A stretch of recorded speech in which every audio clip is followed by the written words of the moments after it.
Thank you. Good evening, everyone. Regular meeting of the Salem City Council is being held in person today, Thursday, April 10th, 2025, at 7 p.m. for the purpose of transacting any and all business. Notice of this meeting was posted on April 8th, 2025 at 1:44 p.m. This meeting is being recorded and is live on SATV and Zoom unless technological issues interrupt the transmission. Council is absent, none. Councilor Prosnewski presiding. Councilor Stott moved to dispense with the reading of the record. All those in favor?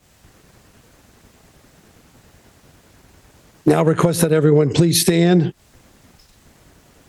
for the Pledge of Allegiance being led by Councilor Davis. The flag, United States of America, to the republic, which is one nation, under God, indivisible, with liberty and justice for all. Thank you. Salem City Council honors that this land is Nomkeg, or fishing place, where generations of Nomkeg people from the Pawtucket Band of the Massachusetts tribe lived and passed through for centuries. We acknowledge that this is unceded indigenous land and also acknowledge the Massachusetts tribe who continue to honor and hold this land into the present. Salem City Council is committed to having ongoing, meaningful dialogue with Indigenous peoples who have presence in Salem in order to dismantle the legacies of oppression and inequities that persist today. Public testimony. Public testimony is not to exceed 15 minutes. Testimony is not a public hearing or question and answer period. Sign-up must occur 30 minutes prior to the meeting. And the president shall, depending on the number of speakers, set a time limit not to exceed 3 minutes. Tonight we have 23 people signed up, and if I gave everyone a minute, it would be over 15 minutes, but we're going to give everyone a minute because anything less than that, you really don't have much time to say. So we'll be extending the meeting by a few minutes just so that you have an opportunity to speak. Just remember that when you speak, you've got 1 minute, which could be a long time. Just keep it concise. With that said, our first speaker is Alphonse Wright.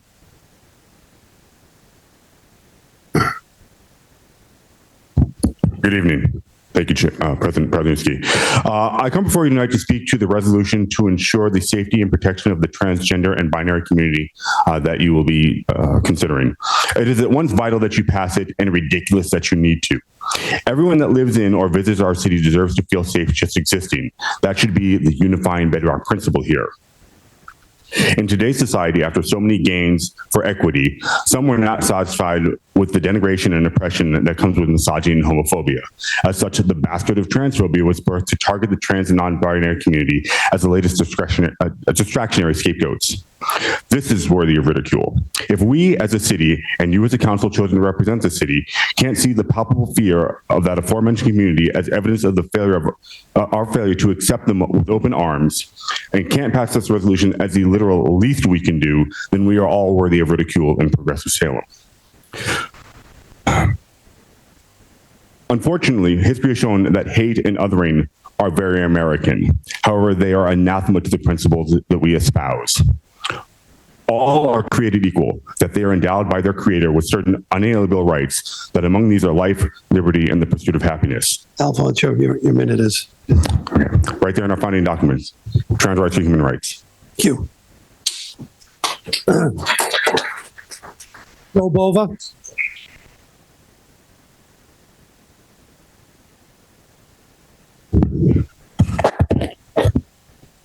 Hello, members of City Council. I am Joe Bova. I use they, them pronouns, and I am a proud non-binary person here in Salem. I was going to go off some notes, but minute long. All I wanted to say is that trans rights are human rights. And now more than ever, we need to support our trans and non-binary citizens that live here in Salem, the visitors that come here. Anyone deserves space here in Salem. And I think we're already doing a lot of great work, and I think we can do more. And I think that this initiative that we are pushing forward can just solidify that and really reaffirm Salem's commitment to the trans and non-binary communities. Thank you.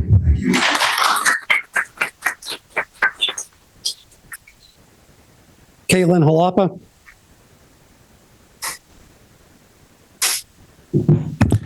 Thank you, President Prasnewski. My name is Caitlin Halapa. I live at 70 Boston Street in Salem, and I'm here tonight in support of the proposed resolution to ensure the safety and protection of the transgender and non-binary community. Now, councilors, each of you got an email from me the morning of January 29th, which is the day after the President of the United States issued an executive order seeking to eliminate gender-affirming care for teens, including legal adults 18 years of age. It was not a fun morning for me. But thank you again for all of those who responded, and a special thank you to Councilor Merkel for the dedication, research, the emails and phone conversations, discussions you had with experts and leaders that in many ways led to the resolution here today.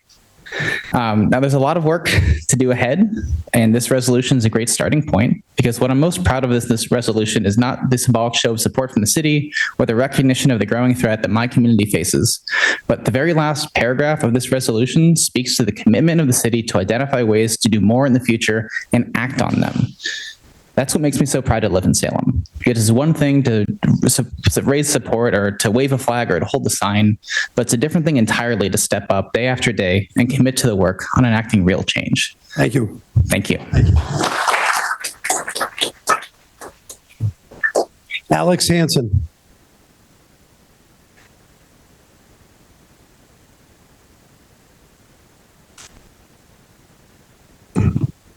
Hello, my name is Alex Hansen. I use she, they pronouns, and I am a frequent flyer of Salem. The importance of safety for LGBTQIA individuals is critical at this moment, particularly in the light of the growing debates surrounding the potential revision or rollback of policies and laws designed to protect the rights and well-being of the LGBTQIA community. These changes not only create a climate of uncertainty, but also pose a tangible risk to the safety and dignity of individuals who belong in this community.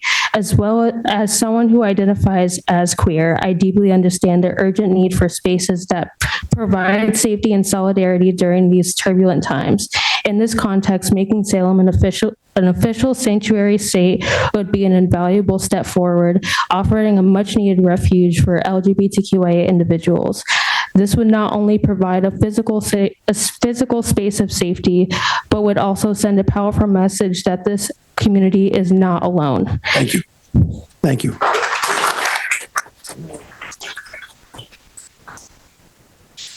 Jason Doherty.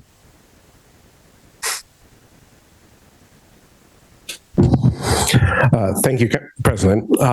I am a resident of Salem, have been for a few years, and I am heartened to see that we are coming together to officially codify some form of support for the trans and non-binary folks in our community. But I am equally disheartened to see that we are doubling down as a city to critique and target the homeless population in our town. I've been working for the last year with these folks. I've seen the direct impact of the camping ordinance, and to enforce it in a stricter and more penalizing manner is going to harm people within our community.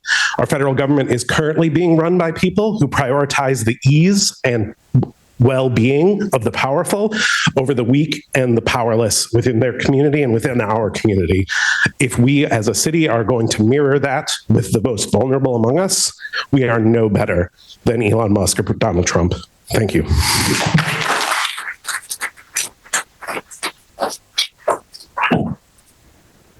Jessica Tower, please.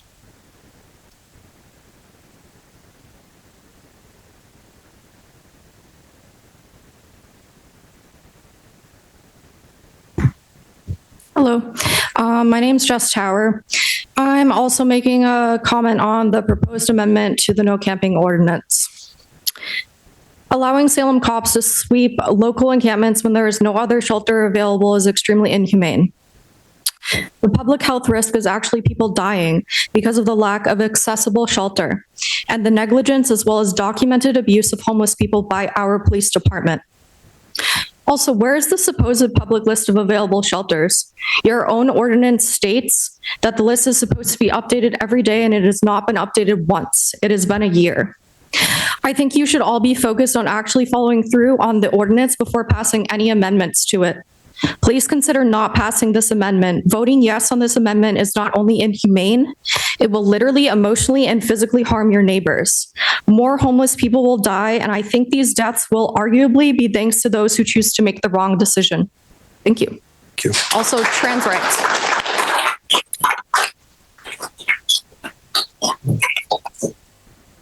Jennifer Coverdale.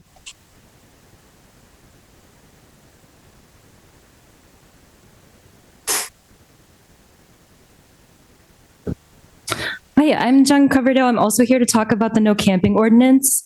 I believe that self-determination is what keeps people safe, whether that is moving your family across a border, choosing the right gender marker for your passport, or sleeping outside because it is the best option for your own safety. People in Salem are becoming more vulnerable to federal police, to the economy, and the current federal administration believes in controlling people's actions and limiting what they can do to survive. I really hope that this city council will take the opposite tack and create the least restrictive environment where people can survive. Instead of prioritizing expediency, I am hoping that you will commit to giving our unhoused neighbors maximum freedom to keep their belongings, to sleep where they choose to, and to stay in Salem because it is their home. And to me, that's real public safety. Thank you.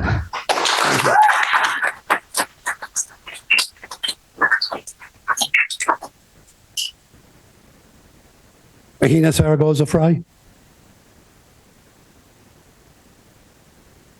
Hi, my name is Regina Zaragoza Fry, and I had the honor of working on this sanctuary city resolution to ensure the safety for transgender and for the transgender and non-binary community in partnership with the incredible local advocacy groups present here today, including organizations like NAGLI and North Shore Pride. I want to speak briefly about why this resolution matters and how it differs from the existing Sanctuary for Peace ordinance passed in 2017.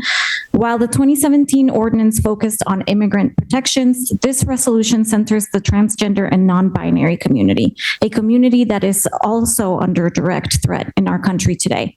What makes this resolution especially meaningful is that it's not about reinventing the wheel. It's a celebration and a formal affirmation of the work that Salem has already been doing.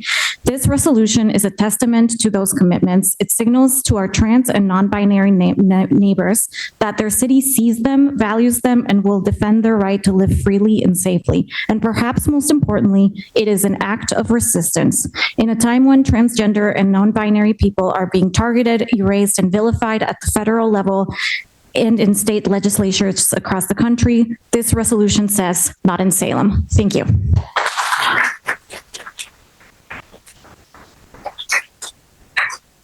Mary Beth Bainbridge.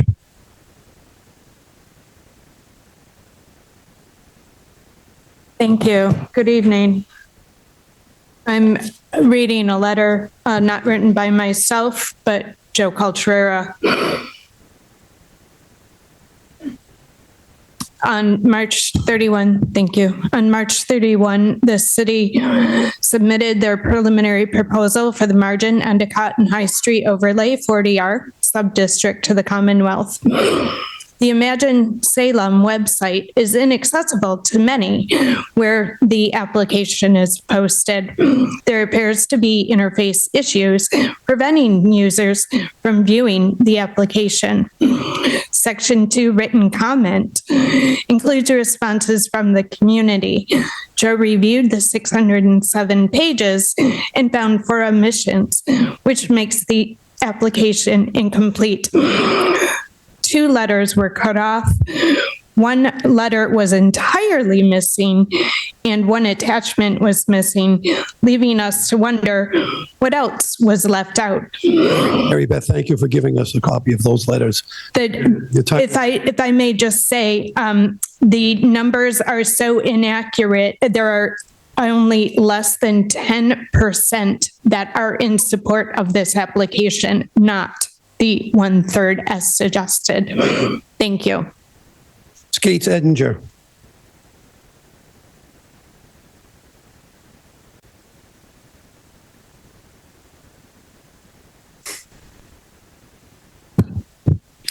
Thank you. My name is Skeets Edinger. I'm a licensed family therapist practicing in Salem and a proud member of Salem's amazing LGBTQ+ community. I'm here to urge your support for the proposed transgender and sanctuary city ordinance.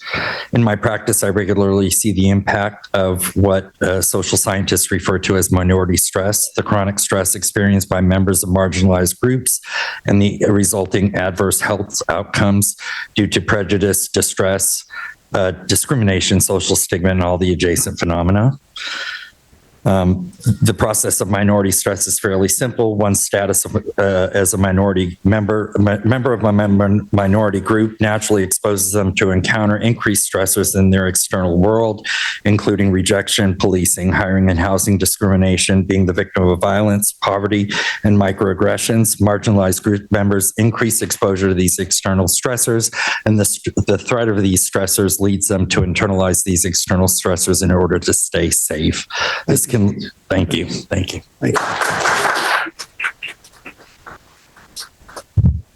Kyle Wade.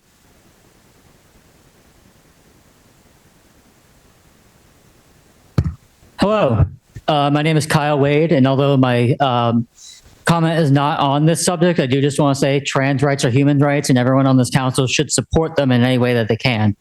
I am here to support the legislation proposed by Kyle Davis to ban the use of second-generation anticoagulant rodenticides in Salem. I support this legislation because I've seen the dangers and horrors caused by these eschars firsthand, and I'm also aware of the damage it caused to an overall health and well-being of an ecosystem. My own grandmother's dog, Chewy is her name, she got into something in the backyard one day that ended up being rat poison that someone had put out. She unfortunately bled out and passed away from this rat poison. So she unnecessarily died a painful and tragic death. Eschars are also very harmful to the ecosystem because they kill innocent wild animals who are just trying to get a meal for themselves. This is done by an animal such as a coyote, a hawk, or other birds of prey or mammals eating the eschars that have been poisoned, eating a rat that has been poisoned by the eschars, and then they die as a result of the poisoning through a very painful, slow death for doing nothing other than eating a meal. Thank you, Kyle. Thank you.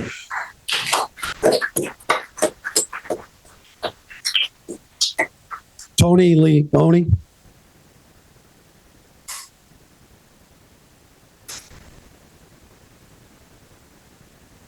Good evening, everyone, and thank you to the City Council and the well over 24 individuals who had a part in drafting this crucial life-saving resolution. My name is Tony. I use he, him, his pronouns, and I'm proudly representing NAGLI here tonight. With over 400 youth accessing our space, programs, and services, to over 3,500 visits a year, NAGLI continues to fight for our LGBTQ plus community, especially our trans, non-binary, gender-expansive youth, young adults, and family systems. This life-saving resolution will prove to the Salem community and tourists who visit this beautiful city that when you are here, you are safe, you are heard, and you are protected. The amount of youth and families who come to NAGLI and say, I wish I had a place like this where I live, all due to the fact that our youth are scared and their basic human rights being taken away to exist. I could stand here and talk about the amount of youth who are in crisis on a daily basis, the screenings we are doing for youth who may be suicidal or at a loss. However, I'll leave it at this. Having a supportive, safe, and protected community for trans, non-binary, gender-expansive individuals show that the number of youth who reported attempting suicide is less than half the rate of those who felt low support or lack of protections from their community. Thank you, Tony. Thank you.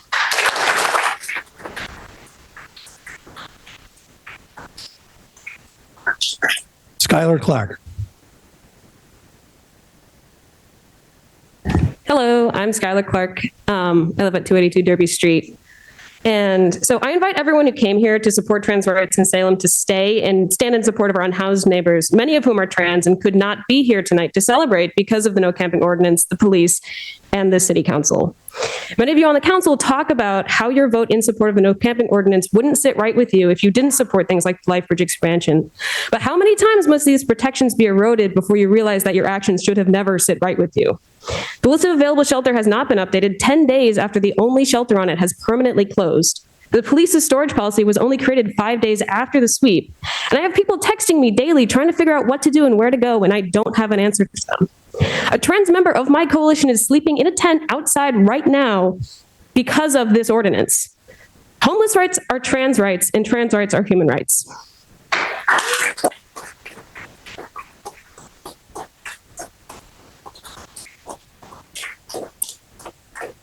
Caitlin Tricomi.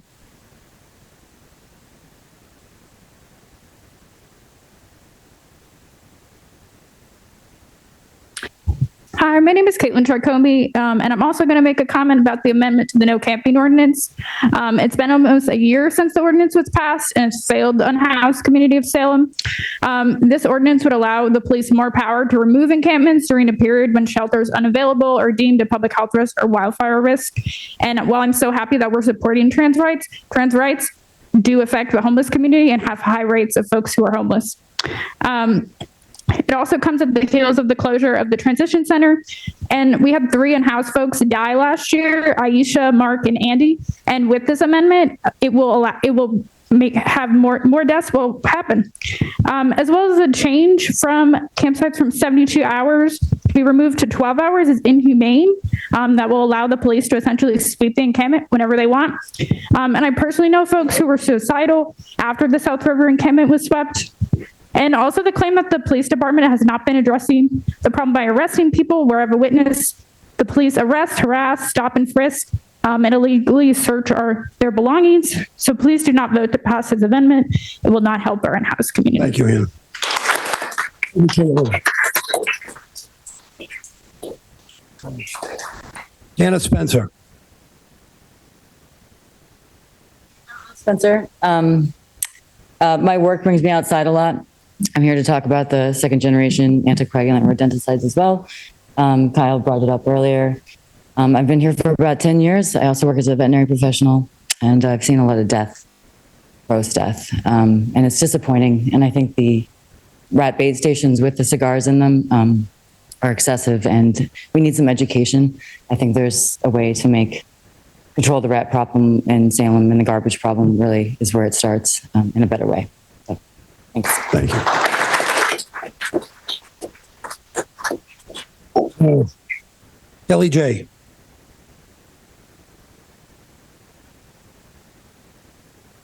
Zoom, okay. Thank you. Kelly, go ahead. You're allowed to talk. Hi, can everyone hear me? Yes. Hi, I wanted to speak against the camping ordinance amendment. There's a famous quote from MLK Jr. where, he says it might be okay to tell someone to pull themselves up by their bootstraps, but it's a cruel jest to tell a bootless person to pull themselves up by their bootstraps. And that's the situation we have going on.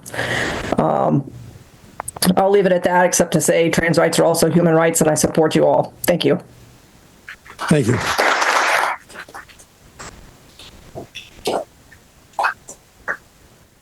Luna M.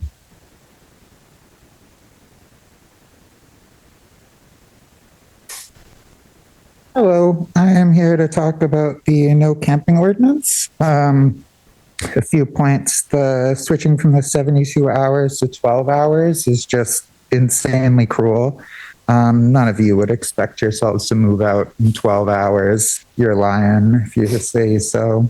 Part of the ordinance corrections say they're going to refer to National Weather Service. Being gutted right now. Also, HUD just took out the restrictions on messing with trans people in the shelter. So if you get your HUD money, you don't have to protect trans kids or adults. So nice. Anyway, I don't necessarily believe in God, but if your God does exist, I think when you're on the scales, he won't care about the lies you believed or the fear that drove you. I think he'll just consider the harm you caused or allowed to cause in your presence and why you didn't do anything about it. Thank you. Thanks.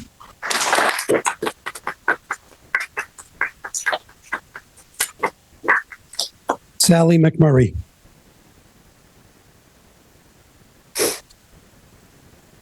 Hello, my name is Sally McMurray, and I live on Forester Street in Salem. I'm here to support the ordinance to ban the SGAR rodenticides. I feel that they pose a threat, most of all, to our raptors, and I think it's especially ironic that we're poisoning the very creatures that could help control the rat population by using rodenticides. And they also pose a threat to our pets, as you've heard, and even to our children, because rats spread the poison around. So I think it's possible to control the rat population through other means like exclusion, starvation, and snap traps that avoid the use of poison. Thank you. Thank you.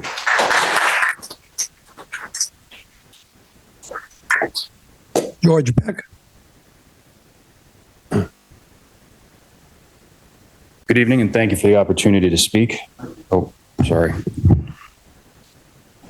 I'll do my best. I would like to draw attention to an ancillary matter as it relates to the existing discussion, as it relates to SCARs, as well as the home rule and their ban. What needs to be considered with regard to this ban and its legislation is also any accompanying procedural as well as internal government procedures that relate to reporting instances of animals in duress, as well as reporting the use and continued use of poisons despite their ban. I recently found myself in such a situation when I was attempting to render aid to an animal in duress. Despite my efforts to contact seemingly relevant government offices, no one apparently knew whose responsibility it actually was. And given what we know about bureaucracy and its existence, I found it frustrating and frankly quite angering that such a seemingly simple question wasn't able to be answered, or there was no resource to be referenced.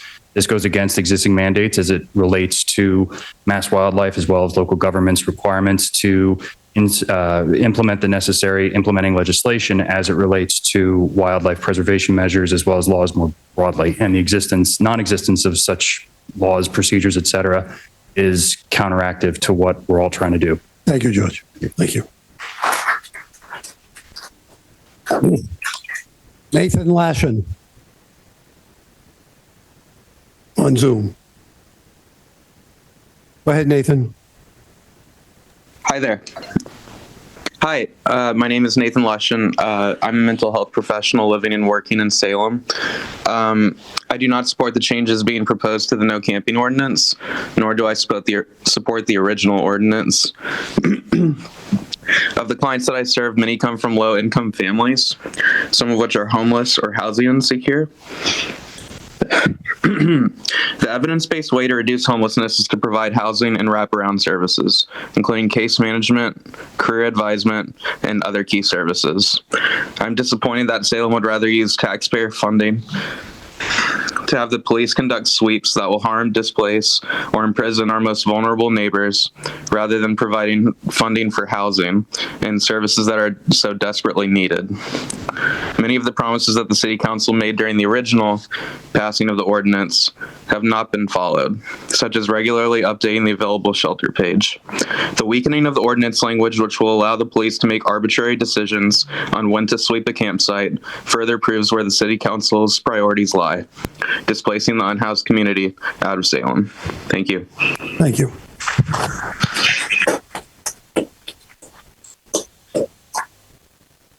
Josh Turiel, former counselor. Welcome. Thank you, Josh Turiel, 238 Lafayette Street, and hope you indulge me. I'm reading this on behalf of friends. So, I am the proud parent of a transgender young adult. Over the past several years, we as a family have been working through identity and transition with our child. This is not a through-line process. My child did not wake up one day and suddenly decide to transition. It takes medical and legal support and willingness to let a child safely explore who they are. We don't always understand, but we approach this with love and trust. What I do understand is that we have watched a once anxious and fearful child blossom into an incredible young adult with a supportive group of friends and a rich and fulfilling school and social life. I couldn't feel more lucky to be his mother. Passing is no longer simply a goal for mental health and body acceptance, but one of safety and existence. My child still continues to live in a loving home with two fierce and determined parents who will take on every challenge to affirm and lift him up. Our child will be fine because of the affirmative foundation that both home and the community have given him. I want the same for every child. With every new assault on my child's existence, our friends have reached out to check on our family, which affirms a thing we know as a family. We have community, we have people. Our family has experienced firsthand the ways that our community takes action to affirm our trans and non-binary neighbors, and this resolution is a way that we can proclaim that. It shows our trans and non-binary neighbors that they have people. Josh. Thank you.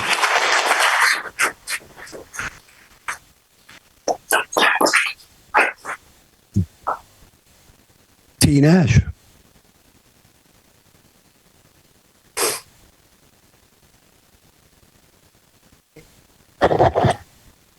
Hello, my name is T. Nash. I live at 44 Prince Street. I go by me, his, and him.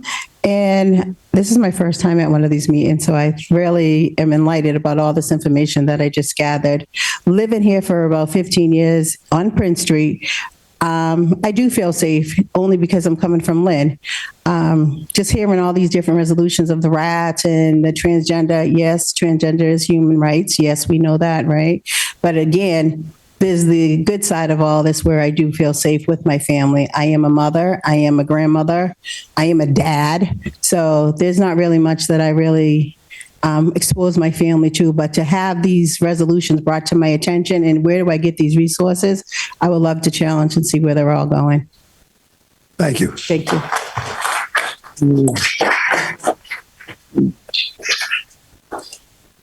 And last, we have Jennifer Garber. Good evening. I'm Jennifer Garber. I use she, her pronouns. I identify as a transgender woman, a very proud transgender woman. I live on Kimball Court in Salem. I'm here to speak to the sanctuary city status. I believe that it's an imperative that we pass this. I'll add my voice to this. I'll also say that it's consistent with who Salem is as a community. Our history goes back hundreds of years of affirming just this idea that we fight for people that don't have as big a voice. The homeless, the immigrant community, the trans community, we're all one and the same. Please support the amendment.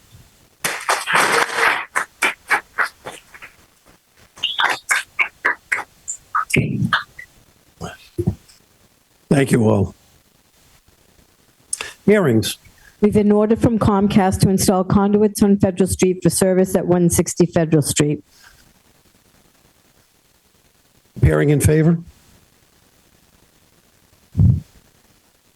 Evening, Dave Llewellyn, Comcast, 9 Forbes Road, Woburn, Massachusetts. I'd like to speak in favor of the Comcast petition to place 8 feet of conduit on Federal Street to provide the service to number 160 Federal Street. Thank you. Anyone else in favor?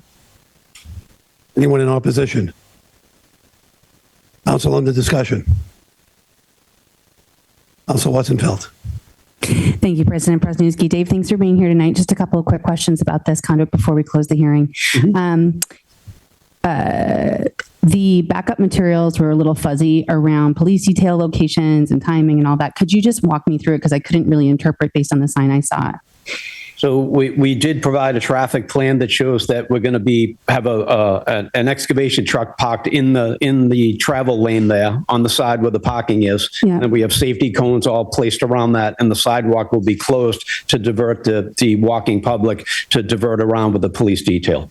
And the police detail will enable crossing there, right? Because there's no, like if a resident is on the Boston Street side of that closure. Right. Okay, that's good to know because it can be a little hairy down there from a traffic perspective and a lot of pedestrians. All right, thank you. With that, I move to close the public hearing. Council Watson-Felt moves to close the public hearing. All those in favor? All those opposed? That carries. Council Watson-Felt. Thank you, President Presnewski. I further move that this be granted. Council Watson-Felt moves that this be granted. No further discussion. All in favor? All opposed? Matter is granted. Thank you. Appointments and reappointments. We have held from the last meeting the mayor's reappointment of the following with terms to expire. Council Varela. Thank you, President Presnewski. I move that we move to adoption by roll call vote. Council Varela moves for adoption by roll call vote. Any discussion? No discussion. Council Varela moves for no discussion. Madam Clerk, please call the roll. Council Watson-Felt? Yes. Council Varela? Yes. Council Stott? Yes. Council Marcillo? Yes. Council Merkel? Yes. Council Jerslow? Yes. Council Harvey? Yes. Council Hapworth? Yes. Council Davis? Yes. Council Cohen? And Council Presnewski. Yes.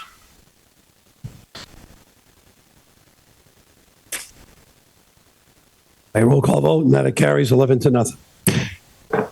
Further appointments and reappointments. We have the mayor's appointment of Graham Hines to the planning board with a term to expire April 9th, 2030. Council Watson-Felt.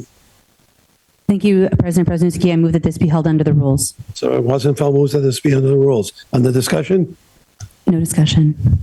Although actually, since we have a full house here tonight, just a quick reference. The reason why we're holding this under the rules is just it's built into the ordinance. That's how this works. It'll be held for 2 weeks. We'll vote on it next time. If you're curious about volunteering on a board or commission, please contact the mayor's office. This has been a public service announcement. Thank you. All those in favor to this motion to be held under the rules by Councilor Watson-Feld. All those opposed, matter carries. We have the mayor's reappointment of Yamalis Cruz to the Scholarship and Education Committee with the term to expire April 9th, 2028. Councilor Stott. Thank you, President Presnusky. I also move that this be held under the rules. Councilor Stott moves that this be held under the rules. Any discussion? Seeing none. All those in favor? All those opposed? Matter carries. We're going to take this out of order to page 7 so that Councilor Merkel may read a resolution for all those waiting to hear the resolution that was took time to draft. Thank you, President Presnusky. City of Salem, April 10th, 2025, City Council regular meeting. Resolution to ensure the safety and protection of the transgender and non-binary community. Be it resolved by the City Council and Mayor of the City of Salem as follows.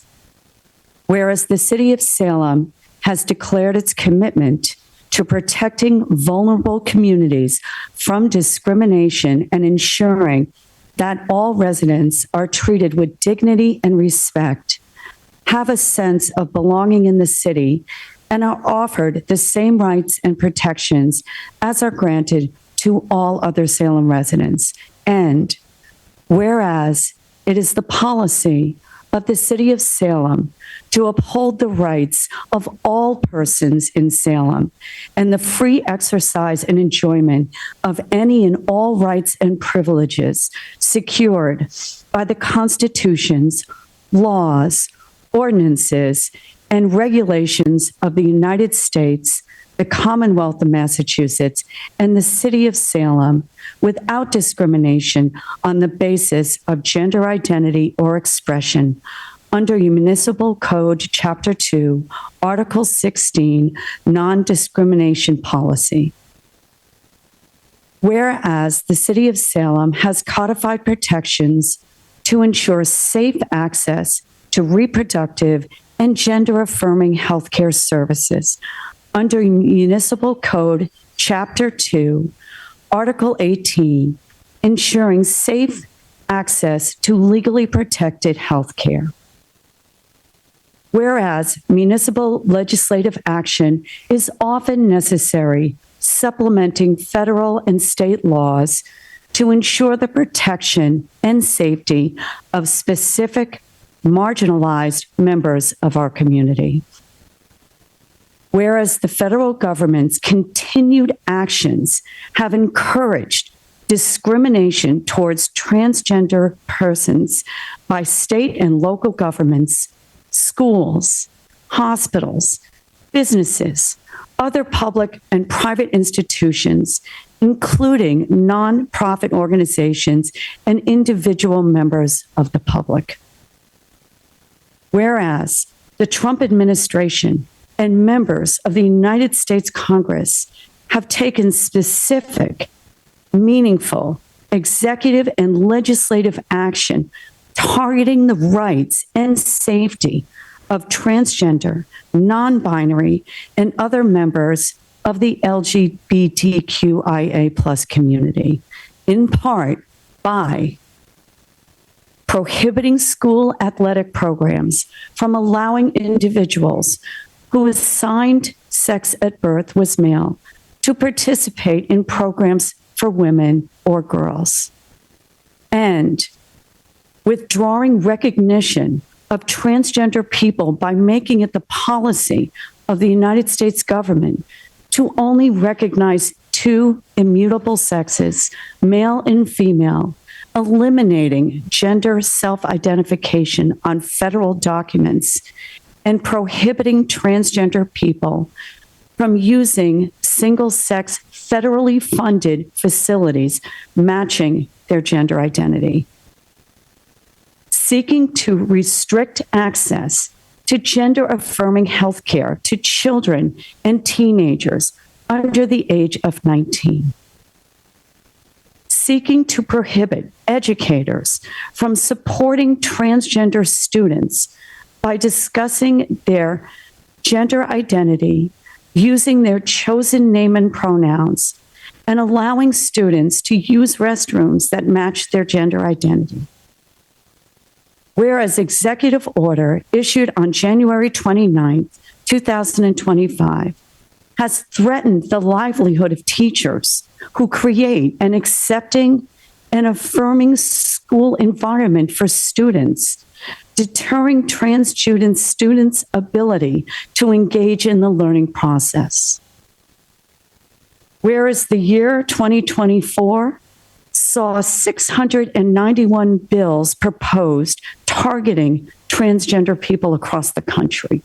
So far, in 2025, this number has already surpassed 800, including 5 in the Commonwealth of Massachusetts.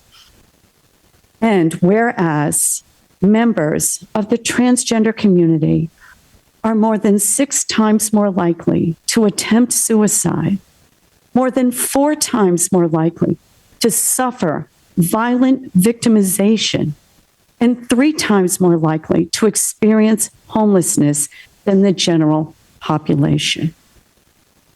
Now, therefore, be it resolved that the City of Salem and Mayor of the City of Salem, that the City Council and Mayor of the City of Salem recognize the animus directed towards the transgender and gender nonconforming community at the national level, and the need to take meaningful action to protect our community. That the City Council and Mayor of the City of Salem hereby reiterates their commitment to uphold transgender rights and equal protections for transgender community members under the Constitution, laws, ordinances, and regulations of the United States, the Commonwealth of Massachusetts, and the City of Salem, and declares itself a sanctuary city and a place of safety for transgender and gender nonconforming people. That the City of Salem recognizes the importance of gender-affirming health care as a matter of health, privacy, equality, and to ensure that those rights are upheld for all residents and visitors within the City of Salem.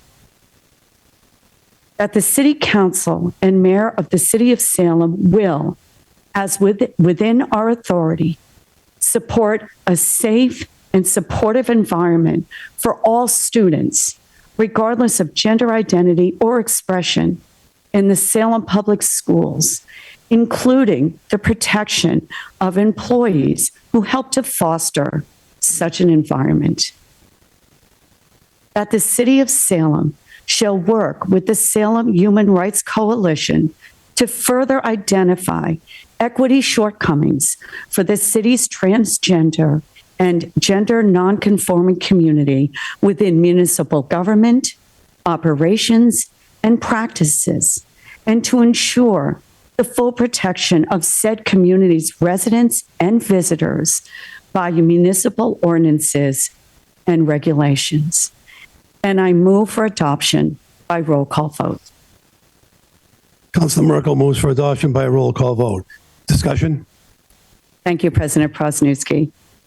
I want to start by thanking the North Shore LGBTQ plus youth advocacy team for all their hard work on this, and partnered with the Salem Children's Alliance and consisting of community leaders, LGBTQ plus representation, and strong allies, including North Shore Pride, the Salem Human Rights Coalition, NAGLY, Salem's DEI director, people from our Salem Public Schools and the Salem Academy Charter School, and many others.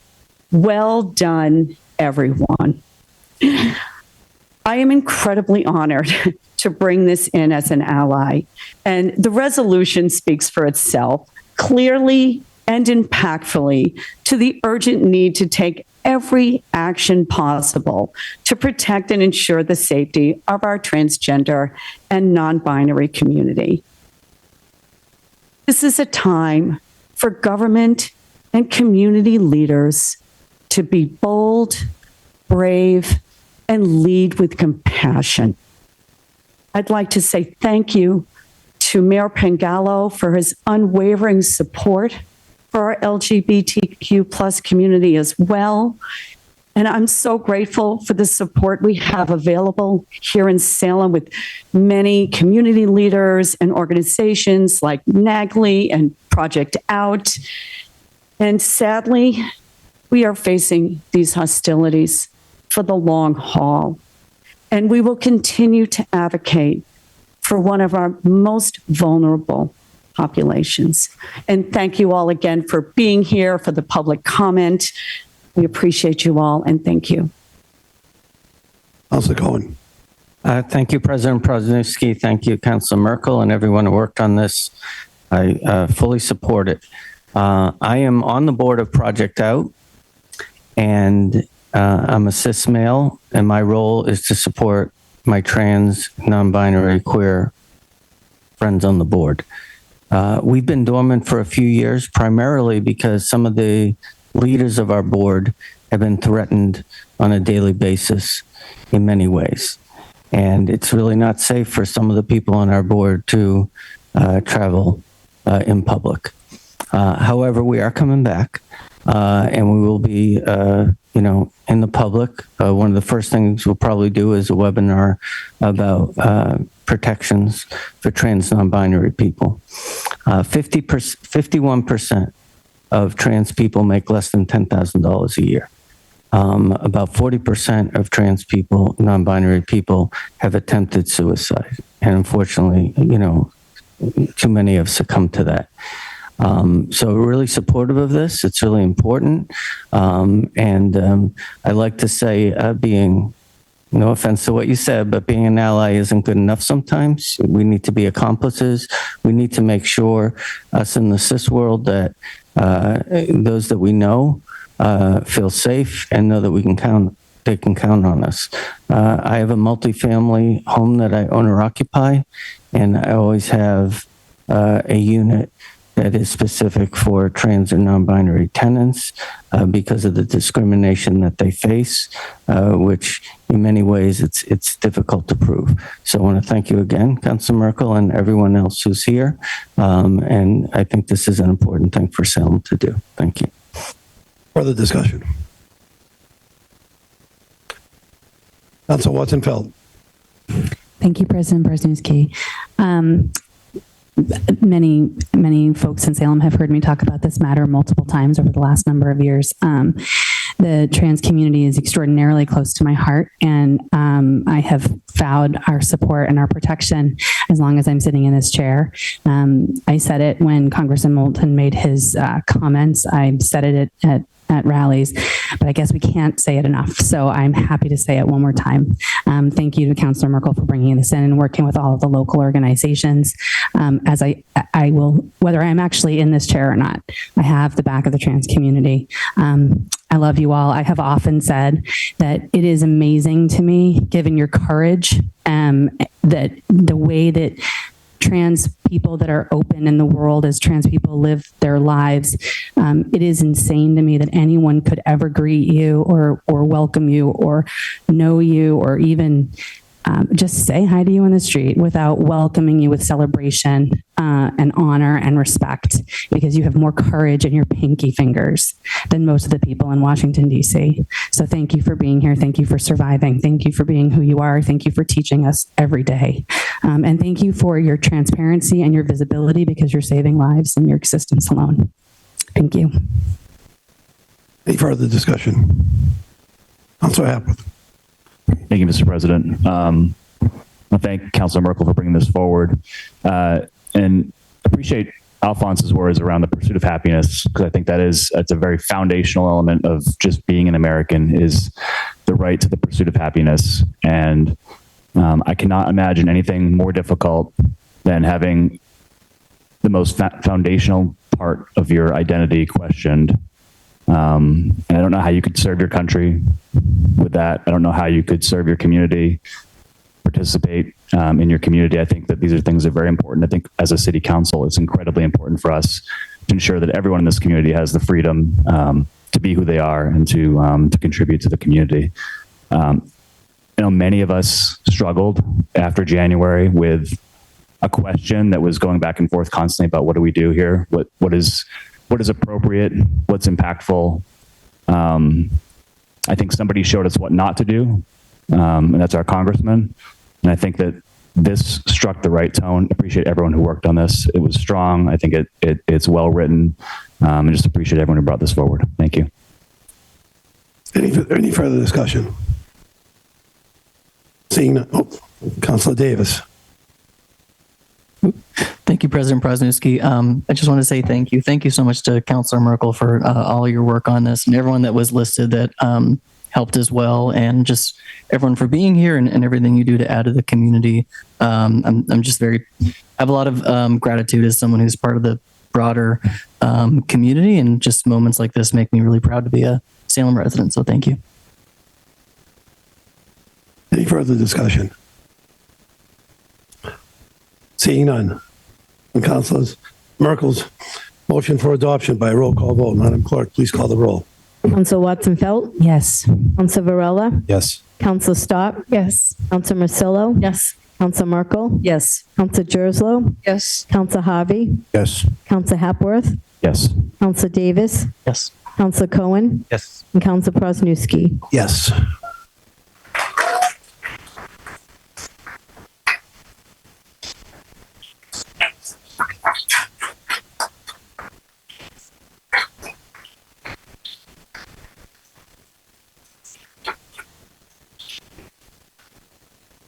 On the resolution to ensure the safety and protection of the transgender and non-binary community. Vote is taken unanimously, 11-0.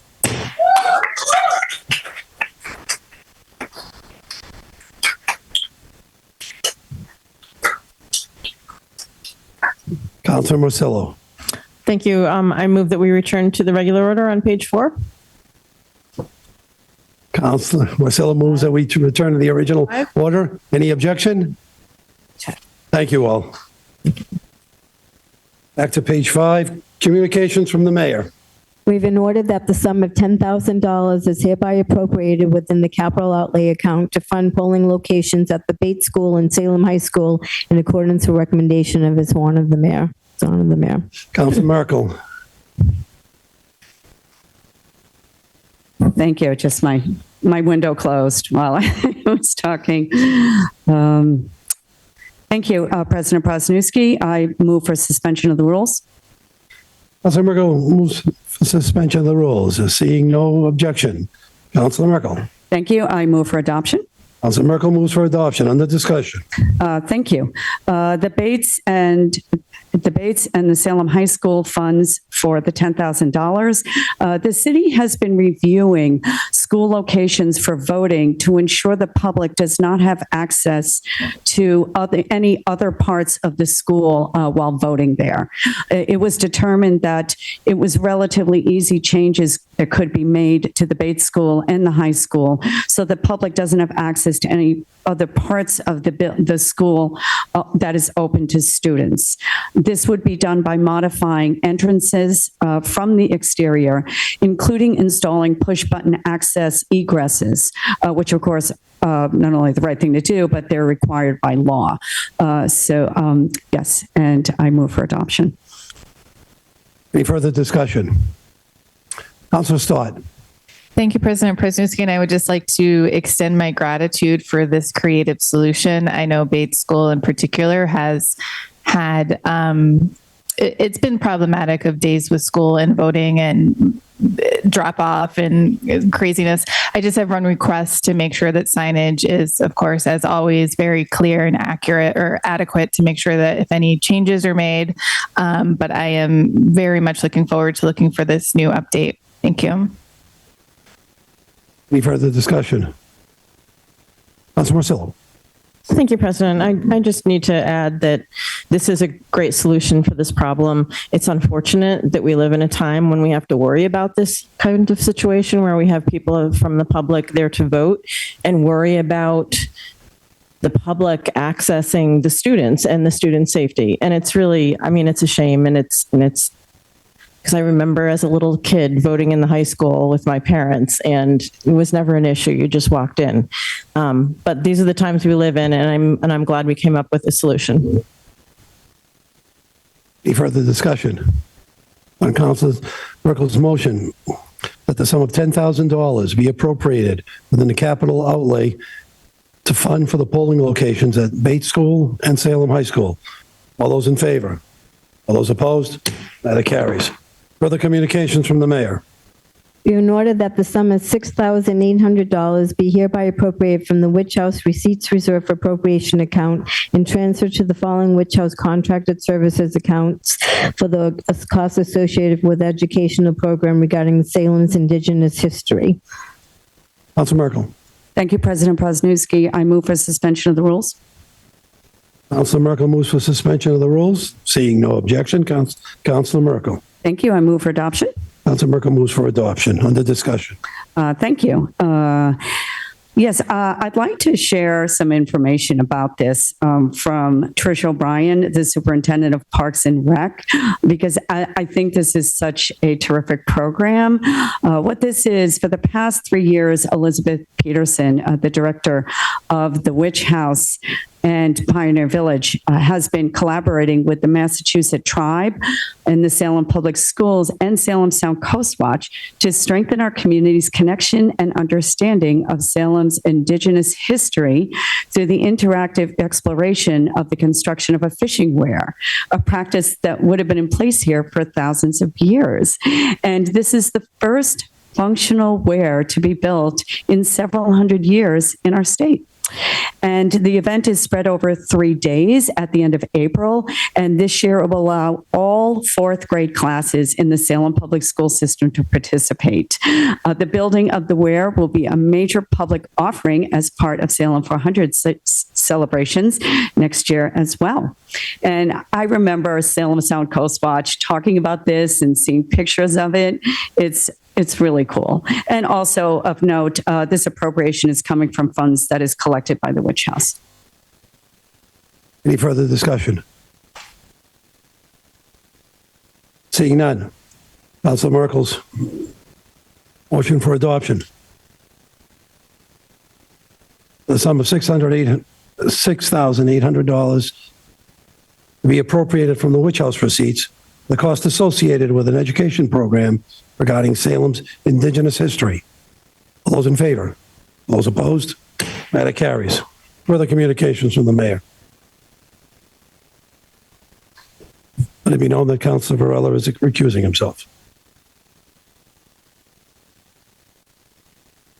We have an order that the City Council hereby approves the submittal of the City of Salem's application for federal assistance to the United States Department of Housing and Urban Development for the Community Development Block Grant funds for the period of July 1st, 2025 through June 30th, 2026. Councilor Merkel. Thank you, President Prosnewski. I move adopted. Councilor Merkel moves for adoption. Under discussion. Thank you. As the order says, this is just an approval submitted for the application for this federal grant program. It's the same step we take every year in this process. I'd like to mention I did speak to Amanda Chiancola about this, as I was curious if there's been anything different or unusual with this so far in regards to the turmoil at the federal level. And she said, we are following the same process we do every year since they haven't heard otherwise in regards to HUD and CDBG grants. Therefore, there also was a public meeting discussing these funds earlier tonight, and she is available for any questions. Any further discussion? Seeing none. Councilor Merkel's motion that the City Council approves the submittal of an application for federal assistance to the United States Department of Housing, the Community Development Block Grant. All those in favor? All those opposed? Matter carries. Further communications from the mayor. We have an order that the mayor is hereby authorized to convey through an interdepartmental land conveyance an approximate 5-acre parcel in Deepwater Berth of city-owned property identified as Lot 2B as shown on the plan of land titled 67 Derby Street, Plan of Land, Salem, Massachusetts, prepared by Meridian Associates, 500 Cummings Center Suite, 5950 Beverly, and dated August 31st, 2023, deeded to the city of Salem by the Mass Clean Energy Technology Center, recorded at the Southern Essex District Registry of Deeds, Book 41993, page 367, to the Salem Harbor Port Authority. Councilor Hapworth. Thank you, Mr. President. I move for adoption by roll call vote. Councilor Hapworth moves for adoption by roll call vote. On the discussion. Thank you, Mr. President. So this just fulfills the original intent of the conveyance of the land to Crowley, which was that the 5-acre lot surrounding the Deepwater Berth be conveyed to the Salem Harbor Port Authority. In looking through that, it was discovered that the enabling legislation of the SHPA did not include or did not clearly include that piece of land. So we had a home rule petition. I think that was last year that has come back from the legislature. And this is just fulfilling that initial intent. Any further discussion? Seeing none, on Councilor Hapworth's motion, the adoption, a roll call vote. To convey land, specifically 5-acre parcel of land in Deepwater Berth to the Salem Harbor Port Authority. Madam Clerk, please call the roll. Council Watson Felt? Yes. Council Varela? Yes. Council Stott? Yes. Council Marcillo? Yes. Council Merkel? Yes. Council Jerslow? Yes. Council Harvey? Yes. Council Hapworth? Yes. Council Davis? Yes. Council Cohen? Yes. And Council Presnowski. Yes. On the matter of conveyance of 5 acres of land to the city of Salem, matter carries 11-0. Other communications from the mayor. Let it be known that Councilor Varela is recusing himself. We have an order in accordance with the City Ordinance, Chapter 38, and the City of Salem Outdoor Dining Policy. The City Council hereby authorizes the city solicitor to prepare a license agreement to allow Witchside Tavern, located at 263 Derby Street, to occupy city property of 865 square feet for outdoor dining. Councilor Jerslow. Thank you, President Presnowski. Just one correction, it's actually 283 Derby Street. Oh, I'm sorry. I spoke with City Solicitor Beth Renard this morning, and this had to do with the Witch City Tavern, that they actually had the outdoor dining before COVID, before any of the other outdoor dining started. And they actually want it they keep it up year round. So I'm asking to move this into committee so we can talk about, there's never been any set fee for year-round outdoor dining. So talking with Council Marcillo today also that this needs to be looked at, so it's properly, so the business has to pay it year-round where they take up the parking spaces year-round. It's never actually been set by the city, so this needs to go into committee and looked at. I make a motion to move it into the Community and Economic Committee. Community.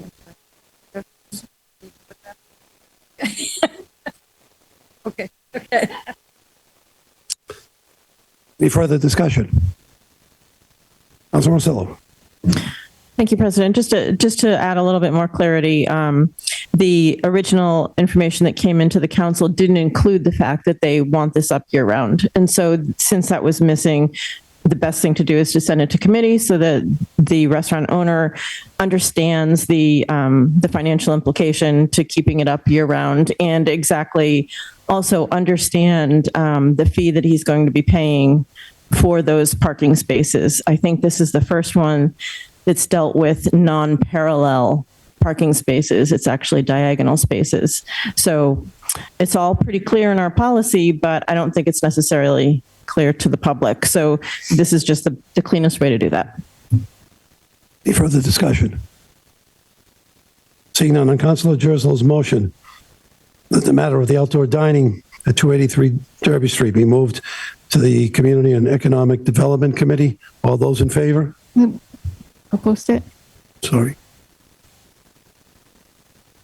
Could we co-post that, please? Sure. Do you mind? Thank you. Is that okay with That it be moved and co-posted to the Committee of the Whole. All those in Oh, yep. Committee of the Whole. All those in favor? All those opposed? So be it. Further communications from the mayor. We have an ordinance to amend an ordinance relative to Chapter 24, Section 31, camping. Sorry. Councilor Cohen. Thank you, President Prosnowski. I move that we refer this to the Committee on Public Health, Safety, Environment, co-posted with the Committee of the Whole. Councilor Cohen moves that this matter be moved to the Committee on Public Health, Safety, and Environment, co-posted with the Committee of the Whole. Under discussion. Thank you, President. We are going to have our hearing next Tuesday, April 15th, 6 o'clock in this chamber. I just want to extend my gratitude to the clerk's office for hustling, posting this. Thank you. Any further discussion? Councilor Davis.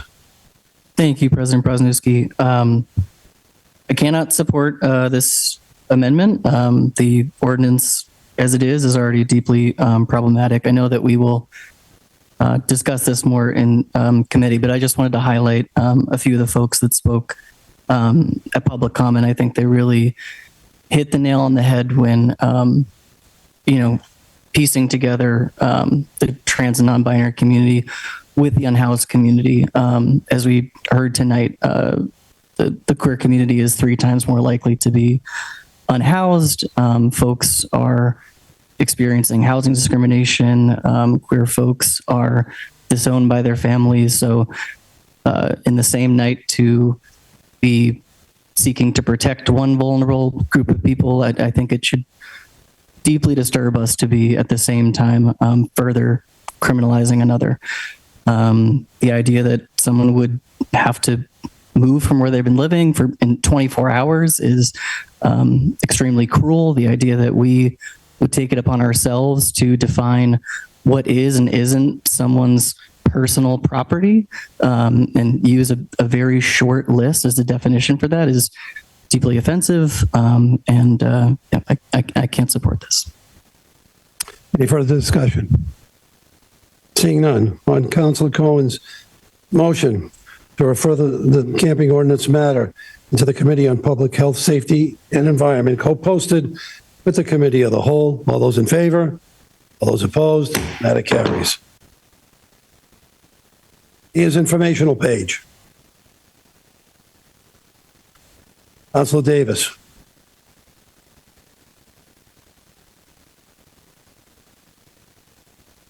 I'm sorry, Mayor's informational page, none. Motions, orders, and resolutions. Councilor Davis. An act authorizing the city of Salem to prohibit the application of second-generation anticoagulant rodenticides within its borders, and I move for adoption by roll call vote. Councilor Davis moves for adoption by roll call vote. On the discussion. Thank you, President Prosnowski. I want to express my gratitude to several residents that reached out to Councilor Merkel and myself and really kind of sent us down the rabbit hole of educating ourselves on this issue and just how incredibly harmful these SGARs are, not just to our wildlife, but to our goal of pest control and just how counterproductive they can be. We were able to meet with a health agent, Dave Greenbaum, who relayed to us that fortunately we were really only using these SGARs underground, so out of reach for the most part from the animals that eat rodents. So that was great news, but now it's time to regulate these when it comes to residents and businesses. And just for the council's clarity, just because this question has come up, there's no rule attached to this. So if and when this is approved by the legislature, we'll have the ability to regulate this exactly how we see fit. So excited to possibly see this go forward. Councilor Cohen. Thank you, President Prosniewski. So, like most everyone, I think, hopefully, I'm against the use of second-generation anticoagulant rodenticides. I'm a little confused, though, because this is a home rule petition going to the legislature without a rule. And this is going to some people, seem redundantly deja vu over and over again. In the legislature, there is a bill right now. And that bill, the House bill is 965, the Senate bill is 644. That bill, those two chambers referred positively together on February 27th to the Joint Committee on Environment and Natural Resources. A couple of weeks ago, we talked about a home rule petition that was in conflict with the state law that had good momentum. This is a little bit different. This doesn't just have good momentum, and it's not just in conflict with the state bills. The state bills actually eliminate all rodenticides, not just this particular one. In addition, the House bill, which Rep. Hawkins sponsored on January 15th of this year, Rep. Cruz co-sponsored on February 15th. There's 160 people, members of the House. 82 of them have co-sponsored this bill. That is unbelievably unusual. That doesn't mean that they're the only ones voting for it. The chances of this not being passed almost immediately are almost nothing. The Senate bill 644, Senator Moore sponsored this on January 21st. Senator Lovely co-sponsored on March 11th. There's 40 senators in the chamber. 32 of them have co-sponsored this. 80% of that chamber has co-sponsored this. So we're asking the legislature to approve our home rule petition, which is not as strong as the two bills that are in front of the legislature, when a majority and a supermajority of the state house chambers have already co-sponsored those bills. So I'm totally in favor of restricting, eliminating the use of this one rodenticide, but my guess is that the legislature is actually going to pass these bills before they will consider our home rule petition.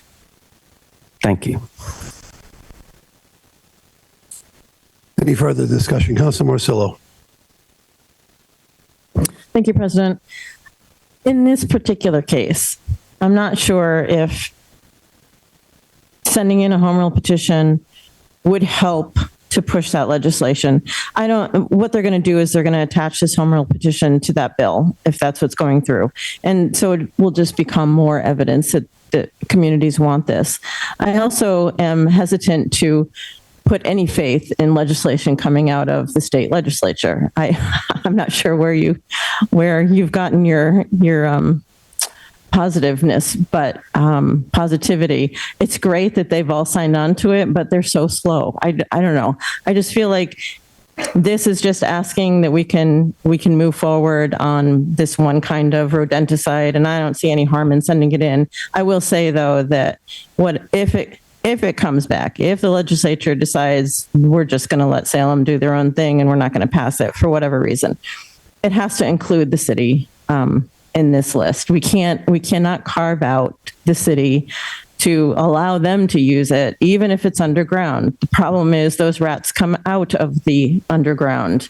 So it's great that it's only available, and so other animals don't eat it directly, but they're eating the rats. And so I just want to be clear on that it's got to be everybody. It can't just be private home and business owners. Any further discussion?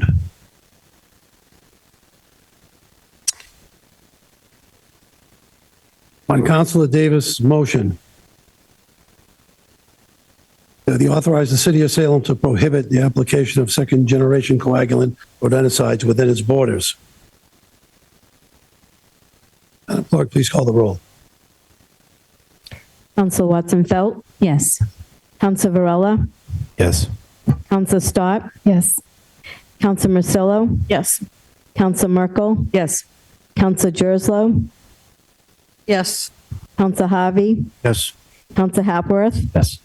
Council Davis, Yes. Council Cohen, Yes. Council Prosnowski. Yes.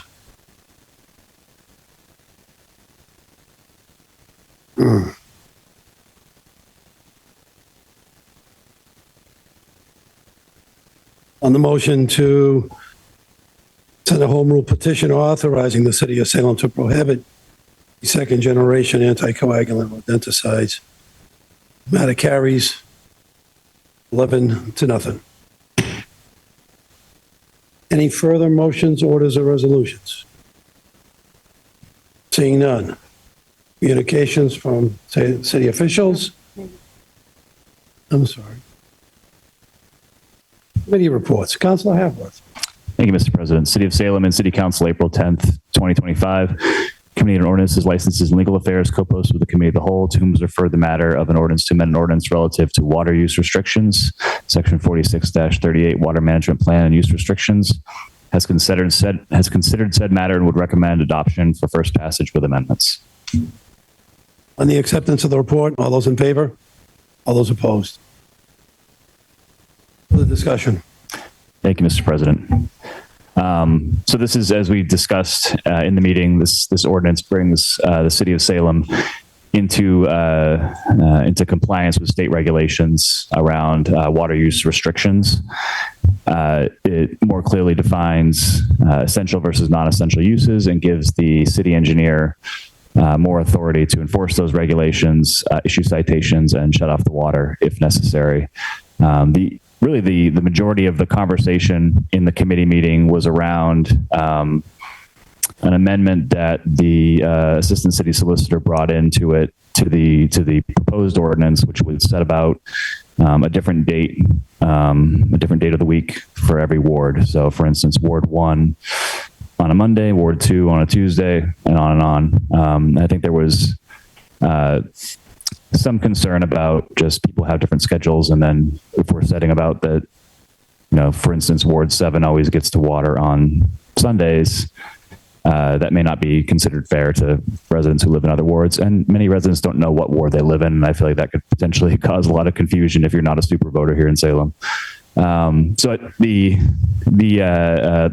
settled upon decision was to add into Section F under restricted uses, after it says all non-essential water uses, use restrictions to no more than 1 day per week before 9 a.m. and after 5 p.m., and then adding in on a day of the week selected by the city engineer. We felt it was more fair for the city engineer just to select 1 day of the week where the entire city can do their watering, whether that's Saturday or Sunday, whatever day it is, than to set about in the ordinance what day that is to be. Any further discussion? Seeing none. On the adoption of, I'm sorry, Councilor Marcillo. Thank you, President. I just want to add that we are mandated to do this by the state. I've read a lot of comments online that, we have a full reservoir. Yeah, we do have a full reservoir, but the state is requiring us to do this, and that's why we're doing it. We need to abide by the state law.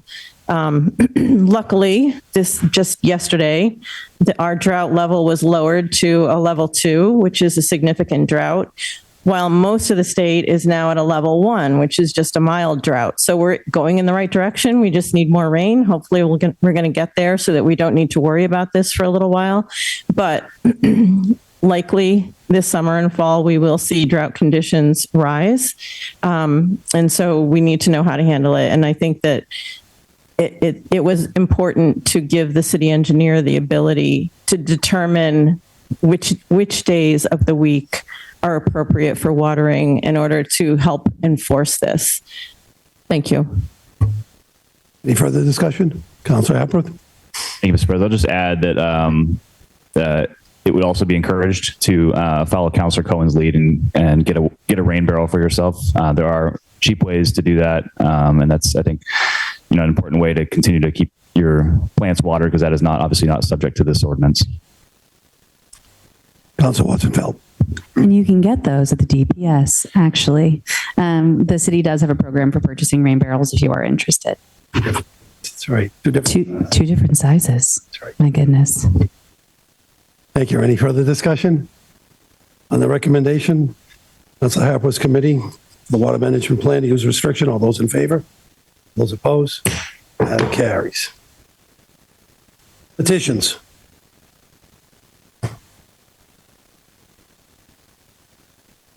We have a request from Andy Espinal for a hearing on his denied public guide license. Council Hepworth. Thank you, Mr. President. I move to refer to the Committee on Ordinances, Licenses, and Legal Affairs in executive session if necessary.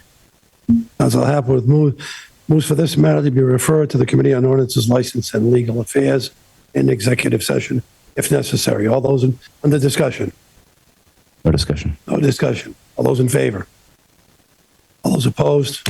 Matter carries. Other petitions. We have the following license applications for limousine, taxi cabs, public guides, taxi operators, and vehicle for hire operators only. Council Hepworth. Thank you, Mr. President. I move these be granted. Council Hepworth moves that these be granted under discussion. No discussion. Seeing no discussion. All those in favor? All those opposed? Matter carries. Further petitions. We have 4 claims. Council Hepworth. Thank you, Mr. President. I move to refer to the Committee on Ordinances, Licenses, and Legal Affairs. Council Hepworth moves the matter be referred to the Committee on Ordinances, Licenses, and Legal Affairs under discussion. Just that this meeting is going to be held on April 17th. Is that correct? Sorry. We won't include these. Okay. There was a claim meeting on April 17th, but not necessarily these claims. Any further discussion? Seeing none.